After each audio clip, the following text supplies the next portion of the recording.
اب ہم آتے ہیں سیدنا صالح علیہ السلام کے قصے کی طرف۔ دن گزرتے گئے اور لوگ ایک بار پھر ابلیس لعین کے وسوسے میں آ کر کفر کی طرف پلٹ آئے، کیونکہ ابلیس کسی بھی شخص کو وسوسے میں ڈالے بغیر نہیں چھوڑتا۔ اس طرح ایک بار پھر کفر پھیل گیا، چنانچہ اللہ نے ان کی ہدایت کے لیے صالح علیہ السلام کو مبعوث فرمایا۔ یہ سمود کے پوتوں میں سے ایک عربی نبی تھے۔ ان کا نسب نامہ اس طرح ہے: صالح بن عبید بن سیاف بن ماشح بن عبید بن حاضر بن سمود بن ارم بن سام بن نوح علیہ السلام۔ گویا صالح علیہ السلام کا تعلق قوم سمود سے تھا، اور یہ قوم عاد کی نسل سے تھی۔ سمود کی قوم نے یمن کو خیر باد کہا اور جزیرے سے شمال کی طرف منتقل ہو گئے، پھر وہاں ہجر نامی ایک بستی میں جا ٹھہرے۔ قرآن کریم کی سورۃ الحجر اسی بستی کے نام سے موسوم ہے۔ قوم عاد کا تذکرہ سورۃ الحجر کے علاوہ سورۃ الاحقاف اور سورہ ہود میں بھی ہے۔ اللہ تعالیٰ سورۃ الحجر آیت 80 میں فرماتے ہیں: وَلَقَدْ كَذَّبَ أَصْحَابُ الْحِجْرِ الْمُرْسَلِينَ، اور ہجر والوں نے بھی رسولوں کو جھٹلایا۔ ہجر قوم سمود کا مرکزی شہر تھا۔ اب وہ مدائن صالح کے نام سے مشہور ہے۔ یہ شہر مدینہ منورہ کے شمال مغرب میں 380 کلومیٹر کے فاصلے پر واقع ہے۔ یہ لوگ بھی پہاڑوں کو تراش کر گھر بناتے تھے۔ یہ صنعت اور کاریگری انہوں نے قوم عاد سے وراثت میں پائی تھی۔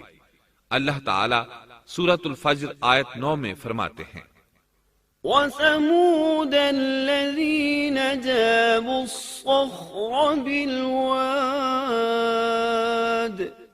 اور قوم سمود کے ساتھ کیا کیا جنہوں نے وادی میں بڑے بڑے پتھر تراشے تھے۔ قرآن مجید میں اللہ تعالیٰ ایک مقام پر فرماتے ہیں: اور ہم نے قوم عاد اور سمود کو غارت کیا جن کے بعض مکانات آپ کے سامنے ظاہر ہیں۔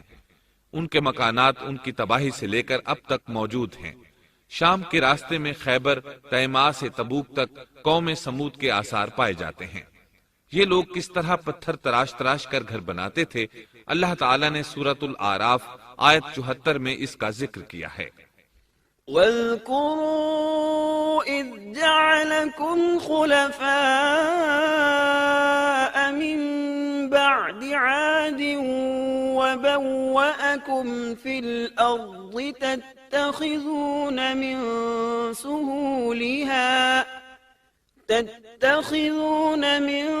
سُهُولِهَا قُصُورًا وَتَنْحِتُونَ الْجِبَالَ بُيُوتًا فاذكروا آلاء الله ولا تعثوا في الأرض مفسدين۔ اس وقت کو یاد کرو جب اللہ تعالیٰ نے تمہیں قوم عاد کے بعد جانشین بنایا اور تمہیں زمین پر رہنے کا ٹھکانہ دیا کہ نرم زمین پر محل بناتے ہو اور پہاڑوں کو تراش تراش کر ان میں گھر بناتے ہو، سو اللہ کی نعمتوں کو یاد کرو اور زمین میں فساد مت پھیلاؤ۔ یہ آیت ان کی طاقت، جسم کی صلاحیت اور ماہر فن ہونے پر دلیل ہے۔ پہاڑوں کو تراشنا دراصل قوم عاد کی عادت تھی۔ یہ بھی چونکہ انہی سے تھے، اس لیے وراثت میں یہ کام انہیں بھی آ گیا تھا۔ جس طرح اللہ نے عاد کو اپنی نعمتوں سے نوازا تھا، اسی طرح سمود کو ان سے بڑھ کر نعمتیں دی تھیں۔ اللہ تعالیٰ صالح علیہ السلام کی زبانی ان سے فرماتے ہیں: اے قوم سمود، کیا تمہیں ان چیزوں میں بے فکری سے رہنے دیا جائے گا، یعنی باغات، چشموں، کھیتوں اور کھجوروں میں جن کا خوشہ ملائم ہے، اور تم پہاڑوں کو تراش کر پرتکلف گھر بناتے ہو؟ پس اللہ سے ڈرو اور میرا کہنا مانو۔ لیکن ان لوگوں نے ہر طرح سے قوم عاد کی پیروی کی، نصیحت پکڑنے کی بجائے بتوں کی عبادت شروع کر دی۔ اللہ نے ان کے درمیان صالح علیہ السلام کو مبعوث فرمایا۔ آپ نبوت ملنے سے پہلے بھی عقل مند اور علم والے تھے، باعزت گھرانے سے تعلق رکھتے تھے، اپنے معاملات میں لوگ ان سے مشورے لیتے تھے، لہٰذا انہیں ایک خاص مقام حاصل تھا۔ لیکن جب آپ نے انہیں ایک اللہ پر ایمان لانے، اس کے سوا کسی کی عبادت نہ کرنے کی دعوت دی تو ان کا ساتھ چھوڑ گئے۔ جواب میں ان سے کہنے لگے: يا صالح قد كنت فينا مرجوا قبل هذا اے صالح، اس سے پہلے تو ہم تجھ سے بہت کچھ امیدیں لگائے ہوئے تھے۔ مطلب یہ کہ پہلے تو ہمارے نزدیک آپ کا بہت مرتبہ تھا، مقام تھا، ہمیں آپ سے بہت امیدیں تھیں، لیکن آپ نے تو یہ باتیں کہہ کر ہماری ساری امیدوں پر پانی پھیر دیا۔ ان کے اس جواب کے باوجود صالح علیہ السلام انہیں اللہ کی طرف بلاتے رہے اور ان سے کہتے رہے، اے میری قوم، اللہ کی عبادت کرو، اس کے سوا تمہارا کوئی معبود نہیں۔ تمام انبیاء کی اپنی اپنی قوم کو یہی دعوت تھی کہ اے لوگو، اللہ کی عبادت کرو، اسی نے تمہیں زمین سے پیدا کیا ہے، اسی نے تمہیں زمین میں آباد کیا ہے، اس سے معافی طلب کرو، یقیناً میرا رب قریب ہے اور دعاؤں کو قبول کرنے والا ہے۔ اے میری قوم، تم نیکی سے پہلے برائی کی جلدی کر رہے ہو، اللہ سے معافی کیوں نہیں مانگتے کہ تم پر رحم کیا جائے؟ اللہ سے ڈرو، میری اطاعت کرو، حد سے گزر جانے والے بے باک لوگوں کی اطاعت سے باز آؤ، وہ ملک میں فساد پھیلا رہے ہیں اور اصلاح نہیں کرتے۔ صالح علیہ السلام نے ہود علیہ السلام کی طرح اپنی قوم کو نصیحت کی، لیکن ان ظالموں نے بھی اسی طرح کفر کیا جیسے قوم عاد نے کیا تھا۔ کہنے لگے، یہ کیسے ہو سکتا ہے کہ ہم اپنے میں سے ایک شخص کے تابع ہو جائیں؟ اس اکیلے کی اتنی زیادہ فضیلت کی آخر کیا وجہ ہے؟ ہم نہیں مان سکتے کہ ہم میں صرف اسی ایک پر اللہ کی باتیں نازل ہوتی ہیں۔ پھر وہ اس سے بھی آگے بڑھے اور اللہ کے نبی کو کھلے الفاظ میں پرلے درجے کا جھوٹا کہا، جادوگر کہا۔ پھر یہ سرکش اور کافر لوگ صالح علیہ السلام کے ساتھ ایمان لانے والے کمزور غریب لوگوں کو مخاطب کر کے کہنے لگے، کیا تم صالح پر ایمان رکھتے ہو؟ ہم تو اس کے منکر ہیں۔ اس طرح صالح علیہ السلام دن رات انہیں دعوت دیتے رہے، یہاں تک کہ یہ لوگ صالح علیہ السلام سے کہنے لگے، تم نے اور تمہارے ساتھیوں نے ہمارے اندر نحوست پھیلا رکھی ہے اور اسی لیے ہم مشکلات اور مصائب کا شکار ہیں، لہٰذا تم ہم سے دور ہو جاؤ۔ صالح علیہ السلام نے انہیں جواب دیا، تم پر نحوست اللہ کی طرف سے ہے، تم فتنے میں پڑے ہوئے لوگ ہو۔ پھر اس کے بعد وہ لوگ صالح علیہ السلام سے مکمل طور پر دشمنی کرنے لگے اور انہوں نے آپ کو یہاں تک کہہ دیا کہ آپ ہماری مجلس میں نہ آیا کریں کیونکہ آپ منحوس ہیں۔ پھر بات یہاں تک پہنچی کہ صالح علیہ السلام نے انہیں اللہ کے عذاب سے ڈرایا، دھمکایا اور کہا، يا قوم أرأيتم إن كنت على بينة من ربي وآتاني منه رحمة فمن ينصرني من الله إن عصيته فما تزيدونني غير تخسير۔ اے میری قوم کے لوگو، ذرا بتلاؤ تو، اگر میں اپنے رب کی طرف سے کسی مضبوط دلیل پر ہوا اور اس نے مجھے اپنے پاس سے رحمت عطا کی ہو، پھر میں نے اس کی نافرمانی کی، تو کون ہے جو اس کے مقابلے میں میری مدد کرے؟ تم تو میرا نقصان ہی بڑھا رہے ہو۔ یعنی فرض کرو اگر میں حق پر ہوا اور یقیناً میں حق پر ہوں اور اللہ تعالیٰ نے مجھے اپنی نبوت سے بھی نوازا ہے، پھر بھی میں تمہاری باتوں میں آ کر اس کی نافرمانی کروں تو بلا شبہ اس وقت میں گھاٹے میں ہوں گا اور تم بھی خسارہ پانے والے ہوگے۔ اس پر وہ ظالم لوگ مقابلے پر اتر آئے، کہنے لگے، اگر تو سچا ہے تو کوئی معجزہ لے آ، لیکن وہ معجزہ ہماری مرضی کے مطابق ہو، اس صورت میں ہم ضرور ایمان لے آئیں گے۔ آپ ایسا کریں کہ بستی کے کنارے پتھریلی چٹان میں سے دودھ دینے والی 10 ماہ کی حاملہ اونٹنی نکالیں، اس کا رنگ سرخ ہو۔ صالح علیہ السلام سے یہ مطالبہ کر کے وہ سردار لوگ ایک طرف بیٹھ گئے اور مذاق اڑانے لگے۔ ایک کہنے لگا اونٹنی 10 ماہ کی ہو، حاملہ ہو، دوسرا کہنے لگا لازمی طور پر اس کا رنگ سرخ ہو، پھر ایک تیسرا سردار بولا اس کی کھال پر بہت زیادہ اون ہو، چوتھا بولا موٹی تازی ہو، ہم نے پہلے اس قسم کی اونٹنی دیکھی نہ ہو، پانچواں بولا وہ اتنی بڑی ہو کہ اکیلی ایک دن تمام کنویں کا پانی پی جائے اور دوسرے روز ہم پئیں۔ یہ لوگ اسی طرح مذاق اڑا رہے تھے کہ صالح علیہ السلام نے ان سے کہا، اگر تمہاری مطلوبہ اونٹنی تمہیں مل جائے تو کیا تم ایمان لے آؤ گے؟ سب نے مل کر کہا، ہاں ضرور لے آئیں گے۔ صالح علیہ السلام نے فرمایا، تب تم ایک دن سب لوگوں کو جمع کر لو۔ مقررہ دن وہ لوگ جمع ہو گئے۔ ان کی موجودگی میں صالح علیہ السلام نے اللہ سے دعا کی۔ زمین پر زلزلہ طاری ہوا، ان کی آنکھوں کے سامنے چٹان پھٹی اور اس سے بالکل ویسی ہی اونٹنی نکلی جیسا کہ ان کا مطالبہ تھا۔ انہوں نے اپنی زندگی میں ایسی اونٹنی کبھی نہیں دیکھی تھی۔ اس میں وہ تمام صفات موجود تھیں جن کا ذکر ان لوگوں نے کیا تھا۔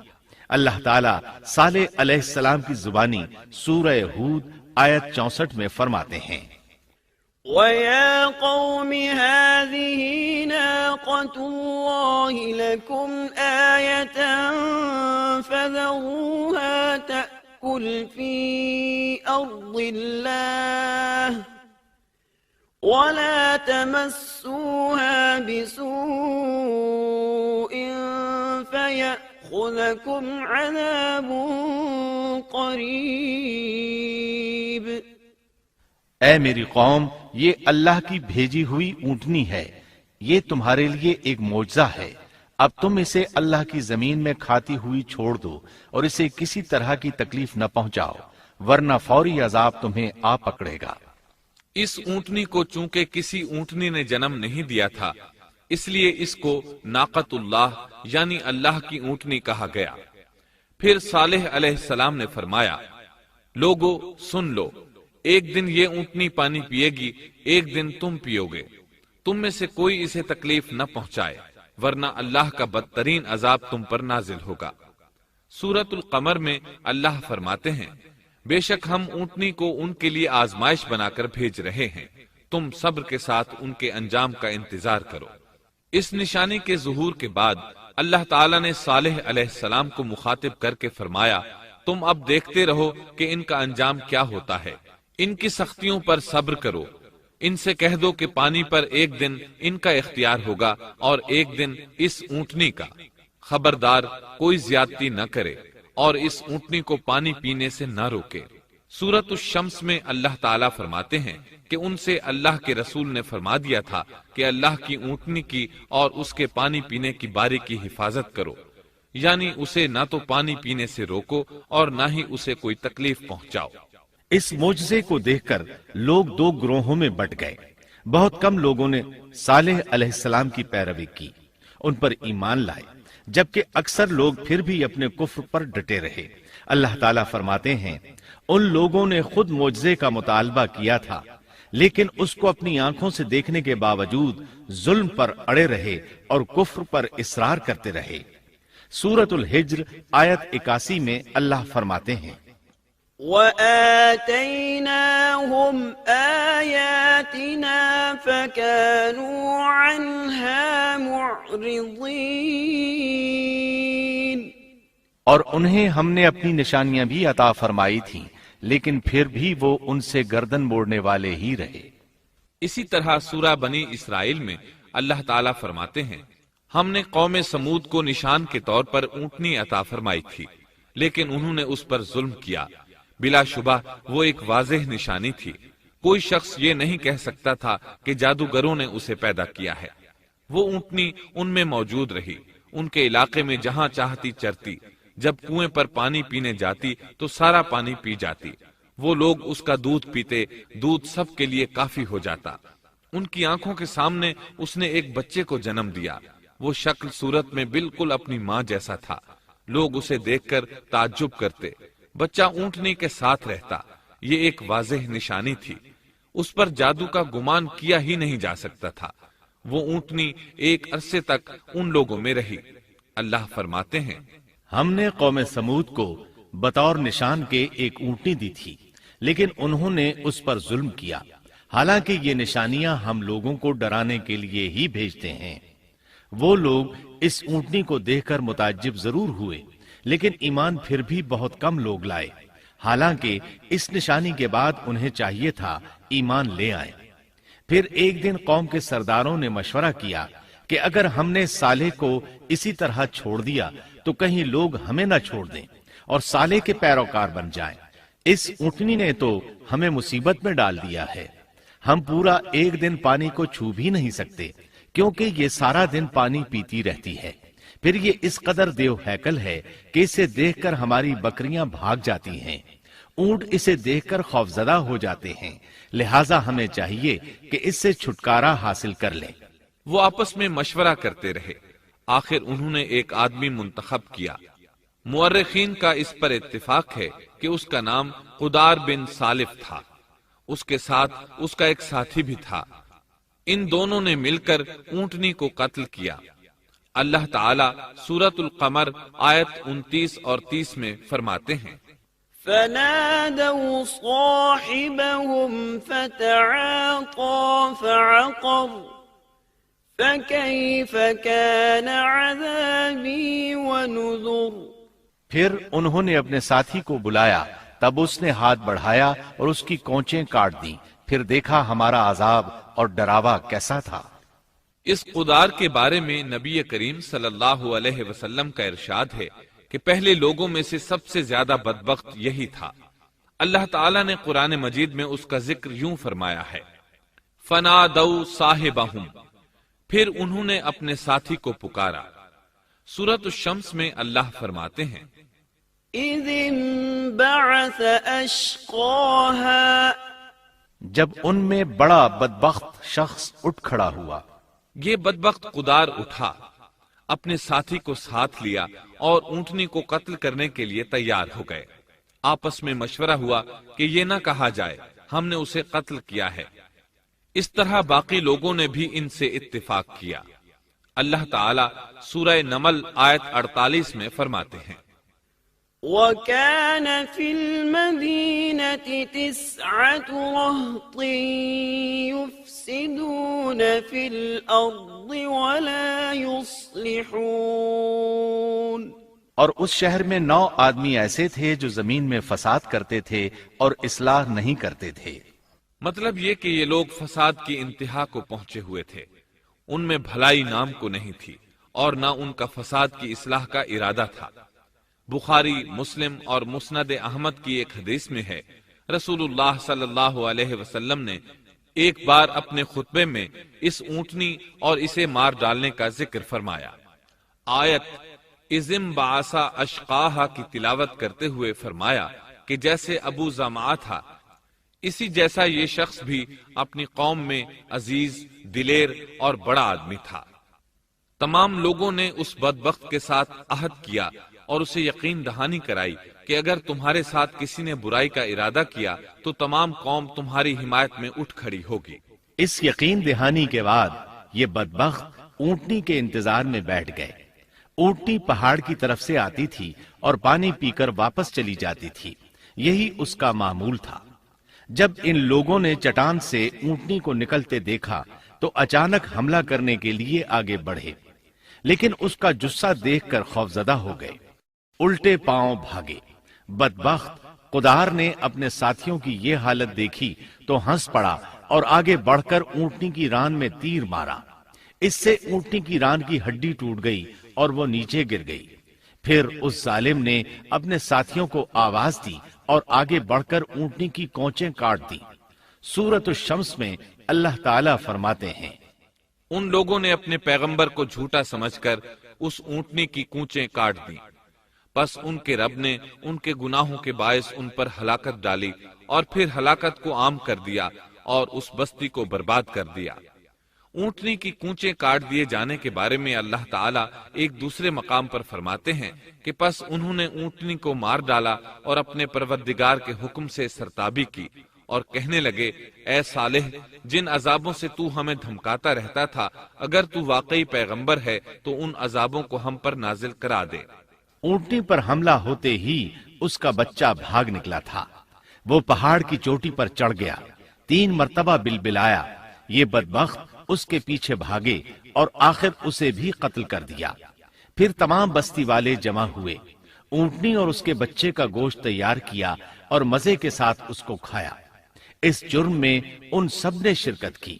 البتہ جو لوگ صالح علیہ السلام پر ایمان لے آئے تھے وہ الگ تھلگ رہے۔ صالح علیہ السلام کو جب یہ خبر ملی تو وہ گھبرائے ہوئے اونٹنی کے پاس پہنچے۔ اونٹنی بے جان پڑی تھی، اس کا بچہ بھی بے جان تھا۔ لوگ ان کے گرد جمع تھے اور ان کا گوشت کھا رہے تھے۔ اس وقت صالح علیہ السلام نے ان سے کہا، فقال تمتعوا في داركم 3 أيام ذلك وعد غير مكذوب۔ اس پر صالح نے کہا کہ اچھا تم 3 دن تک اپنے گھروں میں رہ سہ لو، یہ وعدہ جھوٹا نہیں ہے۔ مطلب یہ کہ تمہیں صرف 3 دن کی مہلت ہے، اس کے بعد تم سب کے سب ہلاک کیے جاؤ گے۔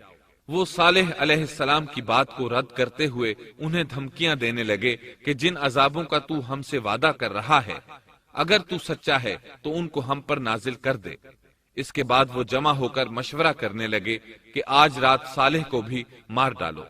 ان کے اس مشورے کے بارے میں اللہ تعالیٰ سورۃ النمل آیات 48 اور 49 میں فرماتے ہیں، اس شہر میں 9 سردار تھے، وہ زمین میں فساد پھیلاتے رہتے تھے اور اصلاح نہیں کرتے تھے۔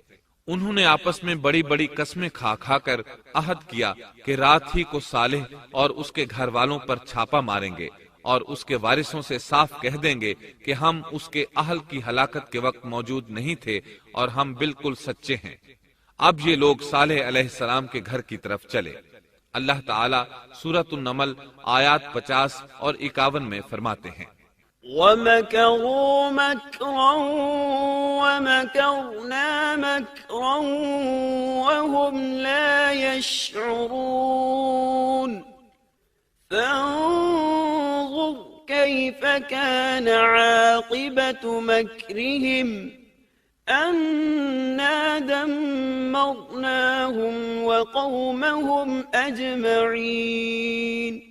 اور انہوں نے ایک داؤ کھیلا، سو ہم نے بھی ایک ایسا داؤ کھیلا کہ انہیں خبر بھی نہ ہوئی۔ پھر دیکھو کہ ان کے داؤ کا کیا انجام ہوا، ہم نے انہیں اور ان کی ساری قوم کو ہلاک کر دیا۔ صالح علیہ السلام کا گھر پہاڑ کی بلندی پر تھا۔ یہ فسادی لوگ ابھی اوپر چڑھ رہے تھے کہ زمین حرکت کرنے لگی۔ ایک چٹان اوپر سے لڑھکتی ہوئی آئی اور ان تمام کو پیس کر رکھ دیا۔ ان 9 فسادی لوگوں کی ہلاکت کے ساتھ ہی اللہ کے عذاب کی ابتدا ہو چکی تھی۔ چنانچہ صالح علیہ السلام نے اپنے ساتھیوں کے ساتھ اس بستی کو چھوڑ دیا، یعنی وہ ہجر کے علاقے سے نکل گئے۔ صبح ہوئی تو لوگوں نے ایک عجیب منظر دیکھا۔ قوم سمود کے تمام لوگوں کے چہرے زرد پڑ چکے تھے، وہ سب رونے لگے کیونکہ عذاب کے آثار شروع ہو چکے تھے۔ دوسرے دن تمام لوگوں کے چہرے آگ کی طرح سرخ ہو گئے اور تیسرے دن تمام کے چہرے سیاہ ہو چکے تھے۔ اپنی یہ حالت دیکھ کر سب لوگ رونے اور چیخ پکار کرنے لگے، اپنی قبریں کھودنے لگے۔ اب انہیں یقین ہو چکا تھا کہ عذاب کا وعدہ برحق تھا۔ اللہ تعالیٰ نے انہیں پہلی قوموں کی طرح ایک قسم کا عذاب نہیں دیا تھا، جیسے قوم نوح کو صرف طوفان کے ذریعے ہلاک کیا گیا، قوم عاد کو صرف طوفانی ہوا کے ذریعے ہلاک کیا گیا، لیکن قوم سمود کو اللہ تعالیٰ نے طرح طرح کے عذابوں سے دوچار کیا، اس لیے کہ انہوں نے اپنی مطلوبہ شرط پوری ہونے کے باوجود ایمان قبول نہیں کیا تھا۔ عذاب کی ابتدا زلزلے سے ہوئی، زمین حرکت کرنے لگی۔ اس کی وجہ سے وہ لوگ اپنے گھروں میں اوندھے کے اوندھے پڑے رہ گئے، ان میں اٹھنے کی طاقت تک نہ رہی۔ پھر آسمان میں سخت کڑاکا ہوا، اس کی ہولناک دہشت انگیز چنگھاڑ نے ان کے بھیجے پھاڑ کر رکھ دیے۔ ایک ہی لمحے میں ایک ساتھ وہ سب ڈھیر ہو گئے۔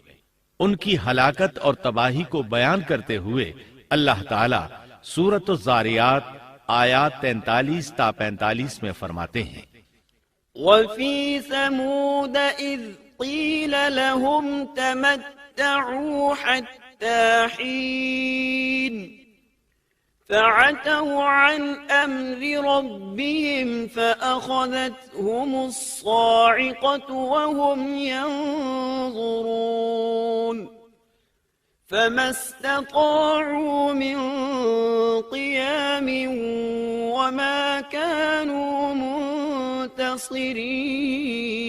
منتصرین۔ اور سمود کے قصے میں بھی عبرت ہے، جب ان سے کہا گیا کہ تم کچھ دن تک فائدہ اٹھا لو، لیکن انہوں نے اپنے رب کے حکم سے سرتابی کی، اس پر انہیں ان کے دیکھتے دیکھتے تیز و تند کڑاکے نے ہلاک کر دیا، پس نہ تو وہ کھڑے ہو سکے اور نہ بدلہ لے سکے۔ اسی طرح سورہ ہود میں اللہ تعالیٰ نے ان کی تباہی کا نقشہ اس طرح کھینچا ہے کہ ایک زور کی کڑک نے ان ظالموں کو آ لیا، پھر تو وہ اپنے گھروں میں زانوں کے بل مردہ پڑے رہ گئے، ایسے گویا کہ وہ کبھی آباد ہی نہ تھے۔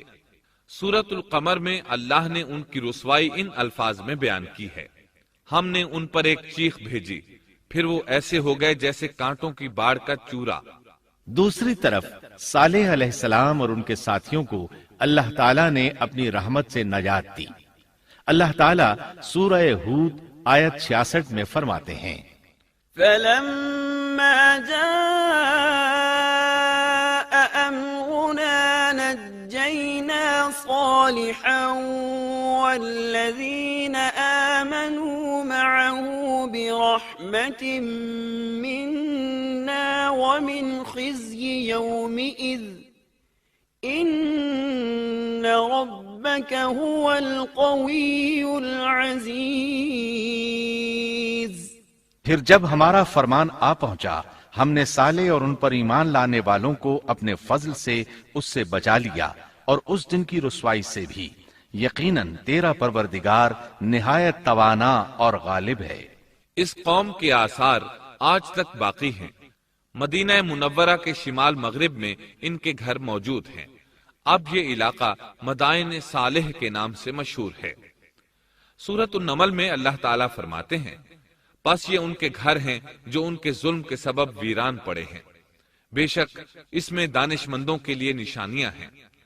اللہ تعالیٰ نے ان کے نشانات کو آج تک باقی رکھا ہے تاکہ بعد میں آنے والوں کو یقین ہو جائے اور کسی قسم کا شک نہ رہے۔ عذاب کے آثار نمودار ہونے پر صالح علیہ السلام نے ان سے فرمایا تھا: اے میری قوم، میں نے تمہیں اپنے پروردگار کا حکم پہنچا دیا تھا اور میں نے تمہاری خیر خواہی کی، لیکن تم لوگ خیر خواہوں کو پسند نہیں کرتے۔ اس کے بعد صالح علیہ السلام اپنے ساتھیوں کے ساتھ وہاں سے ہجرت کر کے فلسطین آ گئے، وہیں رملہ نامی بستی میں رہنے لگے اور یہیں آپ کی وفات ہوئی۔ نبی کریم صلی اللہ علیہ وسلم صحابہ کرام رضی اللہ عنہم کے ساتھ تبوک تشریف لے گئے تو آپ نے مدائن صالح کے قریب قیام فرمایا تھا۔ صحابہ نے ان کنووں سے پانی لے لیا جو قوم سمود کے استعمال میں رہے تھے، کچھ برتن بھی وہاں سے لے لیے۔ آپ کو پتہ چلا تو آپ نے حکم فرمایا: ان برتنوں کو توڑ دو اور اس پانی کو بہا دو اور اس پانی سے جو کھانا تیار کیا ہے اس کو الٹ دو۔ آپ نے انہیں ان گھروں میں داخل ہونے سے بھی روک دیا جن میں اللہ کا عذاب نازل ہوا تھا۔ آپ صلی اللہ علیہ وسلم نے فرمایا: میں ڈرتا ہوں تم پر بھی ایسا عذاب نہ آ جائے جیسا ان پر آیا تھا، اس لیے ان کے علاقے میں داخل نہ ہوا کرو، اور اگر داخل ہونا پڑ جائے تو روتے ہوئے داخل ہوا کرو، اور رونا نہ آئے تو رونے جیسی شکلیں بنا لیا کرو تاکہ تمہارا شمار ظالموں میں نہ ہو۔ اللہ تعالیٰ فرماتے ہیں: ألا إن ثمود كفروا ربهم ألا بعدا لثمود۔ آگاہ رہو، قوم سمود نے اپنے رب سے کفر کیا، سن لو ان سمودیوں پر پھٹکار ہے۔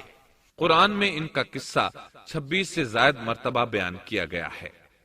اس کے بعد لوگ ایمان کی حالت میں امن چین کی زندگی بسر کرنے لگے، لیکن پھر نئے سرے سے ان میں خرابی پیدا ہوئی۔ شیطان نے پھر اپنا کام دکھایا، ان کے دلوں میں وسوسہ ڈالا اور فلسطین، عراق، مصر اور جزیرے کے نواحی علاقوں میں شرک پھیل گیا۔ لوگ ایک بار پھر کفر کی طرف پلٹ پڑے۔ اس پورے قصے میں چند عبرتیں ہیں، آئیے ذرا ان کا بھی ذکر ہو جائے۔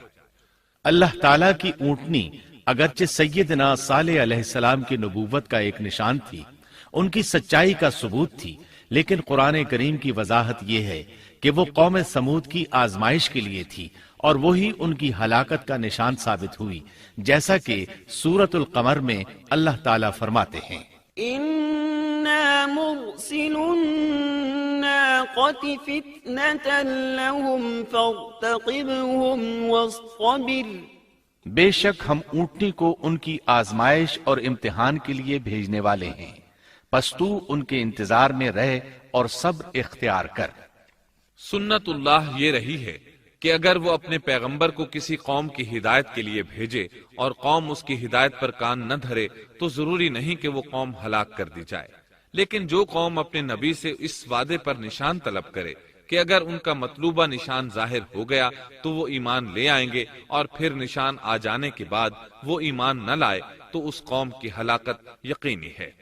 اللہ تعالیٰ پھر اس قوم کو معاف نہیں کرتے جب تک کہ وہ تائب نہ ہو جائے اور اللہ کے دین کو قبول نہ کرے یا عذاب الہی سے صفحہ ہستی سے مٹ کر دوسروں کے لیے عبرت کا نشان بن جائے۔ لیکن اس سنت سے نبی کریم صلی اللہ علیہ وسلم کی امت مستثنا ہے، اس لیے کہ آپ صلی اللہ علیہ وسلم نے وضاحت فرمائی ہے، میں نے اللہ تعالیٰ سے دعا مانگی ہے کہ اللہ تعالیٰ میری امت میں عذاب عام مسلط نہ فرمائے، اور اللہ نے میری دعا قبول فرما لی۔